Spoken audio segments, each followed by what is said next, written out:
সঞ্জয় রায় তার বিকৃত কামের নাকি একাধিক প্রমাণ পাওয়া যাচ্ছে, ওড়ানো যাচ্ছে না। একটি অসুখের নাম, সেই অসুখটা আমি ডিটেলে জানি না, আমি পিসিআরকে বলবো এইটা নিয়ে একবার যদি আমাকে জানাতে। প্যারিফেলিক ডিসঅর্ডার বলা হচ্ছে এই মুহূর্তে। প্যারিফেলিক ডিসঅর্ডারের সম্ভাবনা থাকলেও থাকতে পারে অনুমতি ছাড়া কারোর সঙ্গে শারীরিক সম্পর্ক। এটা এর আগে রিপিট অফেন্ডার হয়েছিল এই প্যারিফেলিক, অর্থাৎ যৌন বিকৃতির কারণে বিভিন্ন মানুষের সঙ্গে সে যৌনাচার করতে যেত এবং অমানুষ হয়ে যেত, নাকি নিজের সব নোংরা কার্যকলাপ রেকর্ড করে রাখতো, এরকমও সম্ভাবনা থাকতে পারে। প্যারিফেলিক ডিসঅর্ডার থাকলেও থাকতে পারে, সেটাও ভাবনা চিন্তা করা হচ্ছে, সেটা নিয়েও খতিয়ে দেখা হচ্ছে। আমাকে পিসিআর জানিয়েছে যে এটা নিয়ে যে গ্রাফিক্যাল প্রেজেন্টেশন প্যারিফেলিক ডিসঅর্ডার, এই প্যারিফেলিক ডিসঅর্ডার কি, প্যারিফেলিক ডিসঅর্ডারে আক্রান্ত কি সঞ্জয়,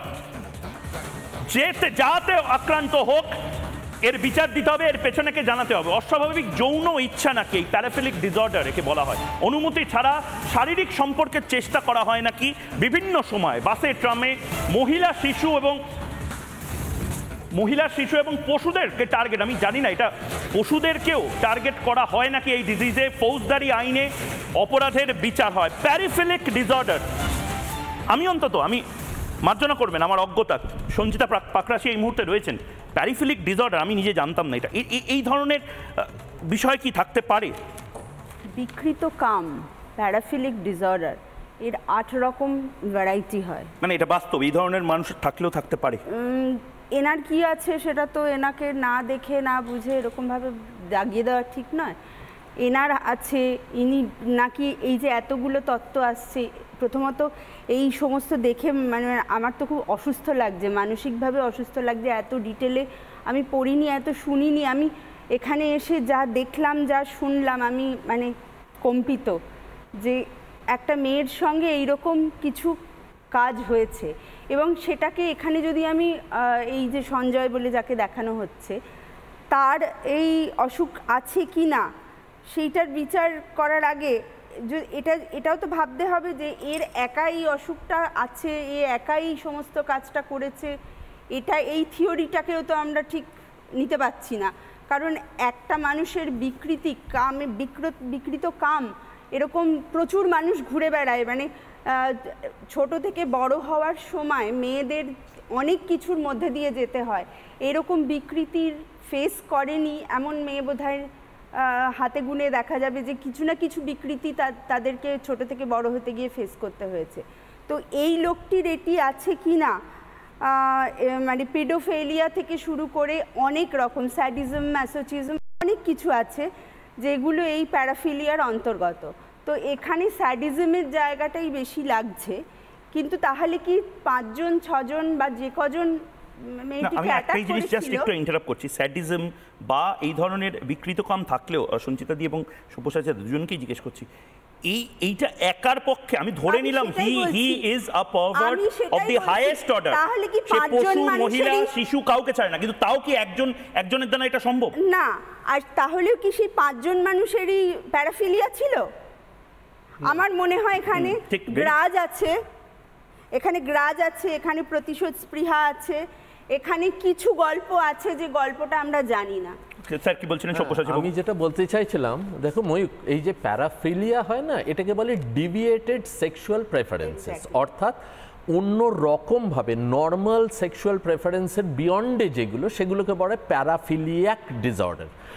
এবার এখানে একটা জিনিস কিন্তু, এটা যদি আসেও আমাদের এটা জানতে হবে যে মানুষটা এই ক্ষেত্রে যে বলা হচ্ছে যে প্রথমে খুন করা হয়েছে তারপরে সেক্স করা হয়েছে, এই ব্যাপারটা যেখানে আসছে তাদেরকে বলে নেক্রোফিলিয়াক। আমাকে একটু থামাচ্ছি, কারণ এইটাই আমাকে পিসিআর কান থেকে বলছে যে এরকম সম্ভাবনা কেন এটা আপনি বলছেন। এটা আজও আমাদের কমিশনার সাহেবকে আমরা জিজ্ঞেস করেছিলাম, উনি তো বললেন যে গুজব, আমাকে কন্ট্যাক্ট করবেন, আমি সব বলে দেবো, কিন্তু কিছুই বলছেন না, সেটা আলাদা বিষয়। কিন্তু এই মুহূর্তে যে ব্রেকিংটা আমাকে নিতে বলা হচ্ছে, সেই ব্রেকিংটাতেও এরকম কিছু উঠে আসছে যেটা সব্যসাচী বাবু বলছেন।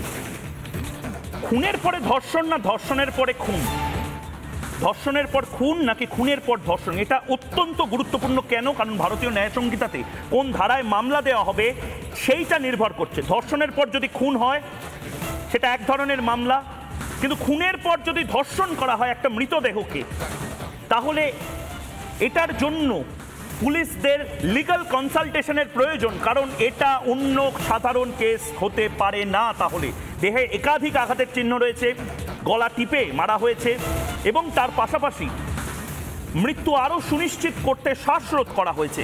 এই সমস্ত জিনিস অজ্ঞান করে করা হয়েছে না, মেয়েটি মারা গেছিল সেটা সুনিশ্চিত করতে। ছাত্রীর কলার বোন ভাঙা হয়েছে, দেহে একাধিক আঘাতের চিহ্ন রয়েছে, গলা এত জোরে টেপা হয়েছে যে কলার বোন ভেঙেছে, মৃত্যু আরও সুনিশ্চিত করার জন্য শ্বাসরোধ করা হয়েছে। আমি বলছি এগুলো ডিস্টার্বিং। সব্যসাচী বউ, কি মনে হচ্ছে? মানে এটা আপনাকে আমি ক্ষমা করবেন, মানে কি মনে হচ্ছে এই কথাটা বলাটাও হয়তো সাংবাদিক হিসাবে অশোভনীয়, কিন্তু মানে খুব ডেলিকেট জায়গাতে বোধহয় অফিসাররা এই মুহূর্তে রয়েছেন। একটা যদি ধারা চেঞ্জ হয়ে যায় একজনের জীবন নষ্ট হয়ে যাবে। এটা তো সবচেয়ে বড় কথা, এটা তো একটা ওপেন আর একটা ক্যান ওপেন করে দিচ্ছে। কারণ যদি এর নেক্রোফিলিয়া কি হয়, তাহলে একটা মানুষকে খুন করলো, তারপরে তার সঙ্গে সেক্সুয়াল ইন্টারকোর্স করতে হলে এত পাওয়ার প্লের দরকার কোথায়? যাতে তার হাড় ভেঙে যাচ্ছে, তার ঠোঁট থেকে রক্ত বেরোচ্ছে, তার চোখ থেকে রক্ত বেরোচ্ছে। সুতরাং I personally do not feel, this is my personal opinion, that this is anything to do with a perverted sexual or paraphilia. I believe প্যারাফিলিয়াটা আপনি একদম নালিফাই করে দিচ্ছেন। নালিফাই করছি, কারণটা হচ্ছে যদি এর নেক্রোফিলিয়াক হয়, তাহলে যদি মানুষটাকে খুন করে দেয় আগে, তারপরে এত ফোর্স কেন ইউজ করা হয়েছে? সে তো একটা ডেড বডির সঙ্গে তখন সঙ্গম করছে, তার তো এত ফোর্স ইউজ করার দরকার নেই। সুতরাং এই জায়গাটাও কিন্তু আমাদের জানতে হবে। কিন্তু paraphilics or non paraphilics, he is nothing but a criminal of the outstanding order. ঠিক ঠিক। এবং তার পাশাপাশি আমি একবার অনির্বাণের কাছে যাওয়ার আগে আজকে আমি অনির্বাণকে আইনজীবী হিসেবে অনেকগুলো প্রশ্ন করব এবং তারপরে প্রশ্ন করব শাসক দলের হয়ে অনির্বাণকে এর পরে কিছু কিছু যুক্তি সাজাবে কিনা। যুক্তি সাজানো উচিত নয়, আমি একবার দেখানোর চেষ্টা করব দর্শকদের কেন এটা গুরুত্বপূর্ণ, এই আলোচনা এবং কাটা ছেঁড়াটা কেন মিডিয়া চ্যানেলে গুরুত্বপূর্ণ। অনেকে এটাকে মিডিয়া ট্রায়াল বলবেন, কিন্তু এই মিডিয়া পোস্টমর্টেমটা গুরুত্বপূর্ণ। একটি মেয়ে, এর নাম অভয়া ধরে নিচ্ছি, তার দু চোখে রক্তক্ষরণ হয়েছে। সঞ্জয় বলে একটি মাত্র অভিযুক্ত যদি এই রক্তক্ষরণের কারণ হয়, সেই আবার মুখে রক্তক্ষরণ, ঠোঁটে রক্তক্ষরণ, ঠোঁটে আঘাতের কারণ, অর্থাৎ ঘুষি মারছে, তার পাশাপাশি মুখ চেপে ধরছে, ঘাড়ে আঘাত, সেই গলা টিপে ধরছে এবং তার পাশাপাশি পেটে আঘাত, অর্থাৎ পেটে ঘুষি মেরেছে এবং সমস্তটা একই সঙ্গে মোটামুটি একই সময়ে হচ্ছে। এক এক করে দেখুন, মাথা থেকে পা অব্দি। আমি কেন বলছি নির্ভয়ার থেকেও ভয়ঙ্কর, এটা ক্ষতবিক্ষত করেছে মেয়েটাকে। বাঁ পায়ে আঘাত, যৌনাঙ্গে রক্তক্ষরণ, পেটে আঘাত, ঘাড়ে আঘাত, ঠোঁটে আঘাত, মুখে আঘাত, দু চোখে রক্তক্ষরণ এবং তার থেকেও বড় কথা ডান হাতের অনামিকা, তা সেখানে আঘাত হয়েছে, বাঁ পায়ের গোড়ালিতে আঘাত হয়েছে।